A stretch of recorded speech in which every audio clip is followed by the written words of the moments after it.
तेषां सततयुक्तानां भजनां प्रीतिपूर्वकं ददामि बुद्धियोगं नमोयेन मामुपयान्ति ते।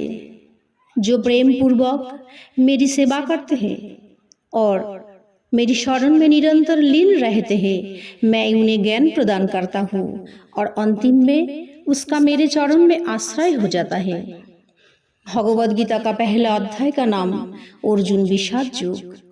इस संसार में मनुष्य, पशु पक्षी, प्राणी जितना आनंद में मग्न रहता है, गीता का पहला अध्याय हमें ये सीख देती है कि ये आनंद स्वल्पस्थायी है। असली आनंद तो परमात्मा के प्रति समर्पण करना, जिसने हृदय मन आत्मा आनंद में लीन हो जाता है। आइए जानते हैं गीता का पहला अध्याय का महत्व क्या है। हर दिन की तरह कैलाश पर्वत पर शिव पार्वती का वार्तालाप चल रहा था। तब पार्वती जी ने महादेव जी से पूछा, हे स्वामी, इस त्रिलोक में आपको पूज्य माना जाता है। आप तो हर हर महादेव हो। देवेर देव महादेव नाम से ज्ञानी ध्यानी के रूप में माना जाता है, परंतु आपको वेशभूषा देखकर इस संसार के लोग कैसे ज्ञानी मानते हैं? आप किस ज्ञान से पवित्र हो? गले में सर्प मृगमाला ओढ़े नरमुंड की माला पहने हुए हो और अंग में शमशान का विभूति लगा के रखे हो। आपके पास तो हिंस्र जानवर व्याघ्रों का चर्म भी रहते हैं। इनमें से तो कोई भी मुझे ज्ञान पवित्रता का प्रतीक नहीं लगता। तो किस ज्ञान के रूप से आप देवेर देव कहे के पूछते हैं? मैं तो आश्चर्यचकित हूँ, कृपा करके मुझे बताइए। तब महादेव जी ने पार्वती जी से बोला, हे पार्वती सुनो, मैं जिस ज्ञान से पूजित हूँ, जिस ज्ञान के कारण देवादिदेव हूँ, वो ज्ञान मेरा गीता ज्ञान। ये मेरा भीतर की ज्ञान है, बाहर की कोई कौन नहीं व्याप्ता। ये गीता ज्ञान उपनिषद का अमृत ज्ञान, श्री विष्णु भगवान की मुखोच्चारित तो अमृत वाणी है। ये सुनकर पार्वती जी ने पूछा, इतना सुंदर अमृत ज्ञान, तो इसे सुनकर इस त्रिलोक का कोई प्राणी कृतार्थ हुए भी क्या? महादेव जी ने बोला, हे पार्वती, गीता पाठ करने और सुनने से बहुत से जीव मुक्ति प्राप्त हुए और भूतकाल में भी होंगे। मैं तुम्हें एक पौराणिक कथा सुनाती हूँ। भगवान श्री नारायण जी पाताल लोक में शेषनाग की सज्जा पर नयन बंद करके आनंद में विराजमान थे। माता लक्ष्मी जी ने श्रीहरि के चरण दबाते हुए बोला, हे प्रभु, आप तो कालिया दमनकारी वासुदेव हो। आप तो भोग विलास से मुक्त हो। आप आलसी व्यक्ति के तरह आंख बंद करके लेटे रहते हो, आनंद में मग्न हुए। आलसी स्वभाव तो यश बुद्धि विद्या बल भक्ति सब नष्ट कर देता है, परंतु आप किस ज्ञान से इस संसार में पूजित हो? आपके शरण मात्र हर पाप नष्ट हो जाता है। हर मनुष्य आपका नाम लेने से सद्गति प्राप्त होते हैं। तब श्रीहरि ने बोला, हे लक्ष्मी, गीता में जो ब्रह्म ज्ञान है, मैं उस ज्ञान में लीन होकर मग्न हो जाता हूँ। मैं तमोगुण से अतीत हूँ। मेरा जो 24 अवतार है वो मेरा साकार रूप है। ये गीता ज्ञान शब्द रूपी अवतार है। गीता में 1 से 5 अध्याय मेरा मुख है, अगले 5 से 10 अध्याय मेरी भुजा है, 16 अध्याय मेरा मन है, 17वां अध्याय मेरा जंघा है, 18वां अध्याय मेरा चरण है। गीता में जो 700 श्लोक है वो मेरी नाड़ियाँ है और जो अक्षर है वो मेरा रोम है। ये सब मेरा अंग वर्णित तो शब्द रूपी गीता जो ज्ञान हृदय में आश्रय करके आंख बंद करके बहुत आनंद में लीन हो जाता हूँ। तब श्री लक्ष्मी जी ने बोला, हे प्रभु, गीता का इतना महत्व है, गीता का इतना ज्ञान, तो गीता ज्ञान के आश्रय पर किसी जीव का मुक्ति प्राप्त हुआ है क्या? श्री नारायण ने बोला, सब प्राणियों का दुख कष्ट निवारणकारी मुक्तिदाता है ये गीता। गीता ज्ञान को जो हृदय में धारण करते हैं उसका सुख दुख कष्ट का निवारण हो जाता है। हे लक्ष्मी, गीता के ज्ञान के आश्रय लेने वाला व्यक्ति कभी भी कठिन परिस्थिति का सामने विफल नहीं होते। मैं तुम्हें एक सुंदर कथा सुनाती हूँ, ध्यान से सुनो। मैं जो कथा तुम्हें सुनाने जा रही हूँ ये कथा शिव जी ने माता पार्वती को भी सुनाया था। शूद्र वंशजात एक व्यक्ति था जिसका खान पान का कोई ध्यान नहीं था। वो सुरापान मजरा से लीन था, व्यभिचार का जीवन जी रहा था। उसने एक दिन बकरी चराने के लिए पास में जंगल में गया और एक सर्प ने उससे काट लिया। तत्काल उसका मृत्यु हो गया।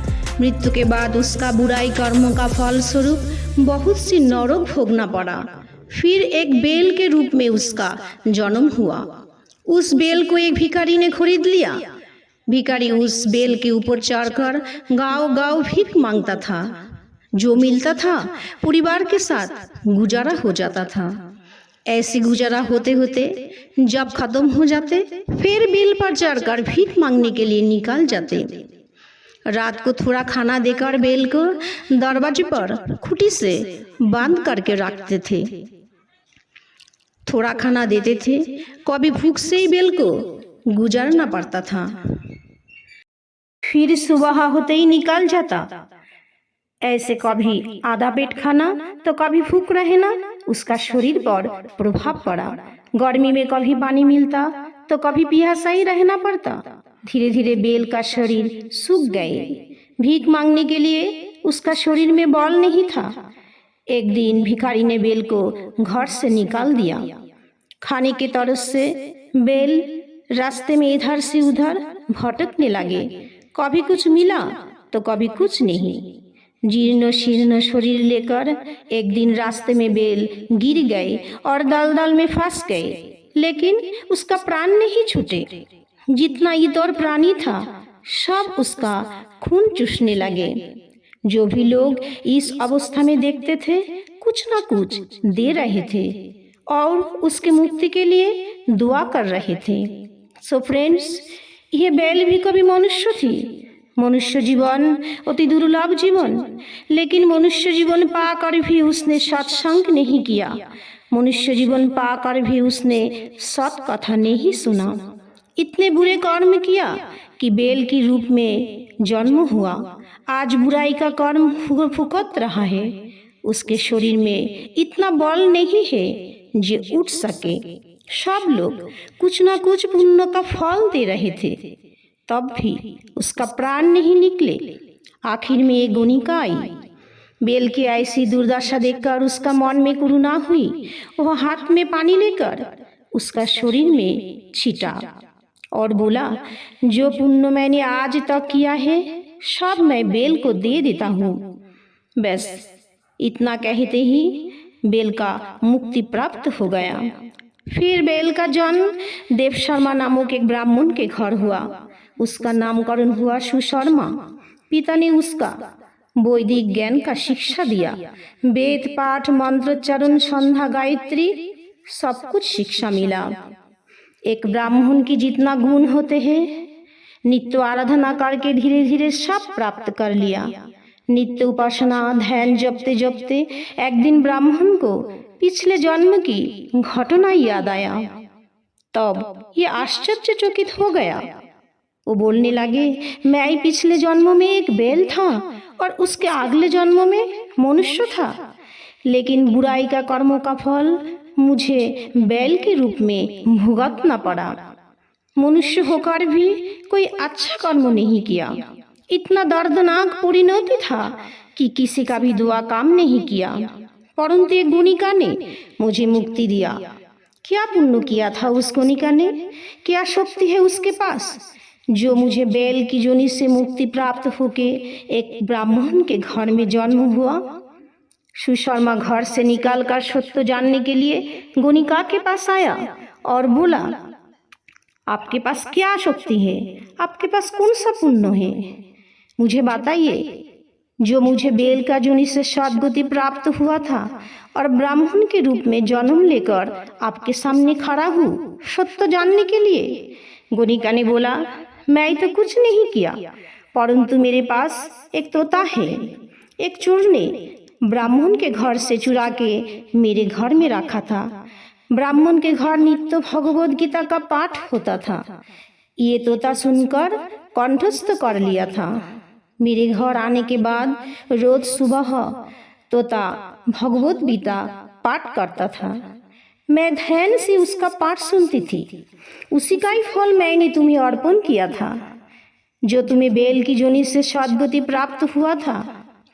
ये सब देखकर सुनकर गोनिका का मन भर गए। उसका मन का द्वार खुल गए।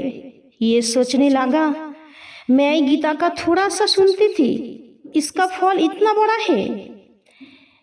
इस दलदल में फंसा बैल को ब्राह्मण के रूप में जन्म हुआ।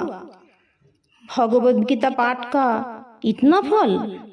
वो भी बुरे कर्म छोड़कर श्रीहरि के चरण में संपूर्ण समर्पण कर दिया और रोज सुबह भगवद गीता का पाठ शुरू कर दिया। अंतिम में फल स्वरूप गोनिका को भी श्रीहरि चरण में परम गति प्राप्त हुआ। सो फ्रेंड्स, यही है पहला अध्याय का पाठ का महत्व।